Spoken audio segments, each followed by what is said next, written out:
Hello everyone, welcome to my YouTube channel. लेकर आ गई हूँ मैं इस सीरीज का 7th एपिसोड। लेकिन अगर आपने इससे पहले के एपिसोड्स नहीं देखे हैं तो आई सजेस्ट पहले आप उन्हें देख लीजिए, लिंक आपको डिस्क्रिप्शन में मिल जाएगा। एपिसोड स्टार्ट होता है, हमें सीन दिखाया जाता है कि जेन और यीमू जाते हैं बारबेक्यू के लिए और वहाँ हमारे यीमू इतना ज्यादा ऑर्डर दे रहा होता है कि जेन की तो हार्ट बीट पड़ रही होती है कि इतना ज्यादा वो बिल पे कैसे करेगी। दूसरी तरफ हमें क्याओ को दिखाया जाता है जो कि अपने डैड की बर्थडे पर गई होती है उनके साथ डिनर करने के लिए, लेकिन वहाँ उनके साथ उसकी फाइट हो जाती है और वो गुस्से में वापस आने लगती है। तो उसकी स्टेप मदर उसको काफी ज्यादा सुना देती है। इस बात से अपसेट होकर वो एक बार में जाकर ड्रिंक करने लगती है। वो जेन को काफी बार कॉल करती है पर जेन तो यीमू के साथ बारबेक्यू में बिजी थी तो वो कॉल पिक नहीं कर पाती है। इस बात से सैड होकर वो और ज्यादा ड्रिंक करने लगती है। अब की बार क्याओ वो हमारे बाइहाओ को फोन लगाती है। इधर जैसे ही जेन बारबेक्यू से वापस आ रही होती है ना तो उसे मिस कॉल दिखता है क्याओ का और वो फटाफट कॉल लगाती है। तो इस बार क्याओ जो है वो सो चुकी होती है। तो बार का स्टाफ फोन उठाता है और उसे बता देता है सारी सिचुएशन को। तो जेन उसकी तरफ आने लगती है। तो उसी तरफ दिखाया जाता है कि क्याओ को ऐसे बेहोश देखकर एक आदमी उसका फायदा उठाने के लिए आता है, पर तभी वहाँ बाइहा हो जाता है और उस आदमी को दूर भगा देता है। क्याओ भी उठकर उसके सर पे एक बोतल फोड़ देती है। मामला गर्म हो इससे पहले बाइहाओ संभाल लेता है। उसके बाद वॉशरूम में दिखाया जाता है वो आदमी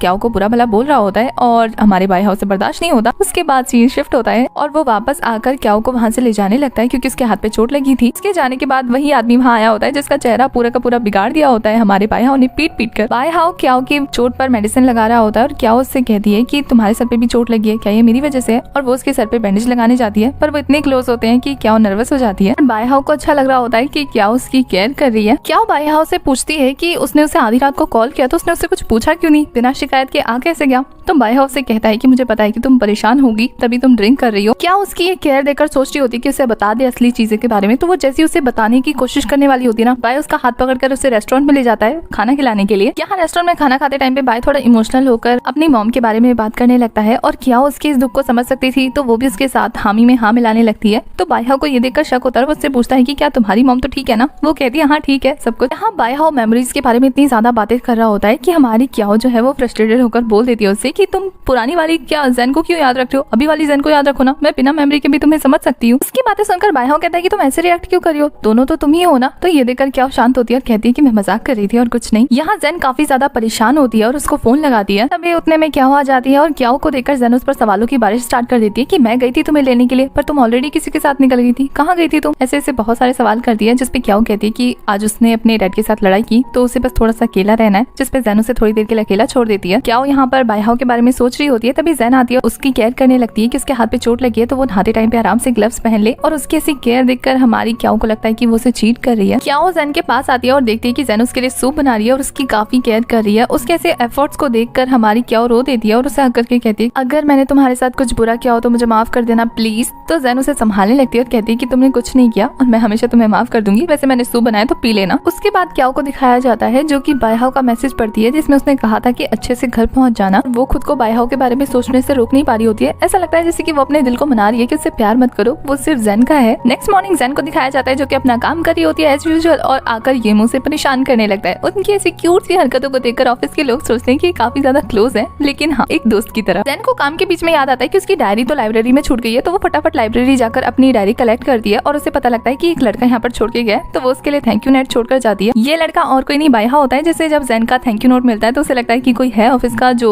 इस तरीके से अच्छी अच्छी बातें लिखता है, उसका मूड ठीक हो जाता है। नेक्स्ट सीन में बाइहा ऑफिस के लोगों के साथ डिस्कस कर रहा होता है कि नेक्स्ट मीटिंग वो किस प्रोजेक्ट पर रखना चाहते हैं, उसकी प्रोजेक्ट की थीम के बारे में। और यहाँ हमारी जेन जो है वो काफी अच्छा आइडिया देती है जो सबको पसंद आता है। बाइहाओ भी उसके इस आइडिया पे काम करने के लिए तैयार हो जाता है और उसके इस आइडिया से काफी इंप्रेस होता है। उसके बाद दिखाया जाता है कि ऑफिस के सभी कलीग्स ने मिलकर पैसा मिलाकर हमारी जेन को भेज दिया होता है खाना लाने के लिए। और वो जब जाती है रेस्टोरेंट में तो वहाँ उसे उसकी फेमस मॉडल दिखती है जिसकी वो फैन है और उसके पास जाकर वो काफी एक्साइटेड होकर उससे बात करती है, काफी खुश हो जाती है। इधर क्याओ को दिखाया जाता है जो कि जेन का वेट करती है, पता नहीं क्यों, शायद बताने के लिए। जैसे ही जेन आती है ना उसको वो थका हुआ देकर उसकी मालिश स्टार्ट कर देती है और वो जेन से बात करती है तो जेन कहती है कि उसे बस आराम करना है, लेकिन उसके पास टाइम नहीं आराम करने का भी, उसे घर पे अभी ट्रांसलेट करना है, काम करना है। तो उसकी बातें सुन के क्याओ कहती है ठीक है तो फिर मैं सोने जा रही हूँ, तुम काम कर लो। और वो सोने चली जाती है। वैसे तो उसका कुछ कहने का मन था पर कह नहीं पाती। यहाँ जेन बेचारी काम करते करते रात को ही सो गई होती है। उसकी नींद खुलती है ऑफिस के कॉल से, वो फटाफट ऑफिस पहुंचती है। आज ऑफिस में बहुत सारा काम होता है, सब लोग लंच करना भूल जाते हैं तो फटाफट लंच करने के लिए निकलते हैं। यहाँ जेन को अभी भी काम होता है तो वो नहीं जा पाती। हानजुए को दिखाया जाता है जो कि अभी भी लड़कों को इम्प्रेस करने के लिए कोशिश कर रही होती है। और उसके बाद यीमू आता है जेन के पास उसे लंच पे ले जाने के लिए, पर वो उसके काम है बोलकर भगा देती है। वो भी चला जाता है। बचती है पूरे ऑफिस में हमारी जेन। तभी जेन की नजर वहाँ लेटे हुए लिन पर पड़ती है और वो उसको जगा के कहती है कि सब लोग तो लंच के लिए चले गए, अब भी जा सकते हैं। तो वो भी चला जाता है। इधर हानजुए को दिखाया जाता है जो कि हुशैंग के साथ साथ बैठकर लंच कर रही होती है और वो उससे उगलवाने की कोशिश कर रही होती है कि वो कहाँ से बिलोंग करता है, उसकी फैमिली बैकग्राउंड क्या है, ये सारी चीजें। बट इससे पहले कि वो पता लगा पाती, उशैंग को एक अर्जेंट कॉल आ जाता है और उसे वहाँ से जाना पड़ जाता है और वो सारा खाना अकेली बेचारी हमारी हानजुए को खाना पड़ता है। इधर ऑफिस में अकेले होने के साथ साथ हमारी जेन जो है वो गाना सुन रही होती है तो वो थिरकने लगती है। ऐसा हम सब करते हैं, लेकिन जैसी जेन की सिचुएशन होने वाली है वैसे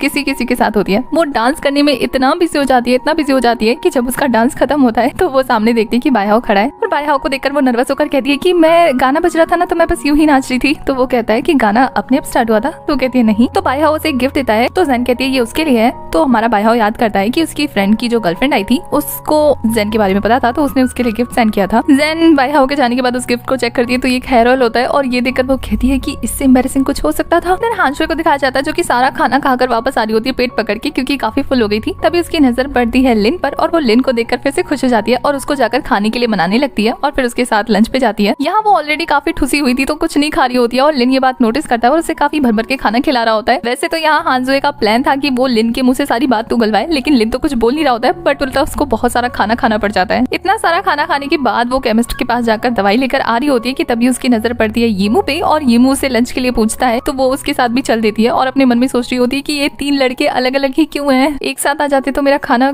खाने का पैसा भी बच जाता और मैं आराम से खा भी लेती। पर वो उसे मना नहीं करती, उसके साथ ही चल देती है। इधर फिर से बायहाओ को दिखाया जाता है जो कि कॉफी पीने आया होता है और इस बार भी वो कॉफी की जगह गिलास पकड़ रहा होता है पर वेटर उसे कॉफी पकड़ा देता है। फिर हमें जेन की सिस्टर को दिखाया जाता है जो कि अपने फ्रेंड के साथ लंच करने आई होती है, लेकिन उसके पास पैसे नहीं होते तो वो फटाफट जेन को फोन लगा देती है। इसी चक्कर में उसकी बुक जो है वो गिर जाती है बायहाओ के पास। बायहाओ जब उस बुक को देखता है तो उठाकर पूछता है कि ये किसका है, तो वहाँ से जेन की सिस्टर आकर कहती है कि ये मेरा है। और जब बायहाओ उसे देखता है तो देखता ही रह जाता है क्योंकि ये बचपन वाले जेन की तरह लग रही होती है और वो उसे देखकर स्माइल करने लगता है। इसी के साथ हमारा ये वाला एपिसोड हो जाता है खत्म। आगे के एपिसोड्स के लिए आपको चैनल को सब्सक्राइब करना है, बेल आइकन प्रेस करना है जिससे आने वाली वीडियोस की अपडेट आपको मिलती रहे। साथ ही वीडियो से रिलेटेड कोई भी इन्फॉर्मेशन चाहिए तो इंस्टा का लिंक आपको डिस्क्रिप्शन में मिल जाएगा। तब तक के लिए बाय, टाटा, टेक केयर।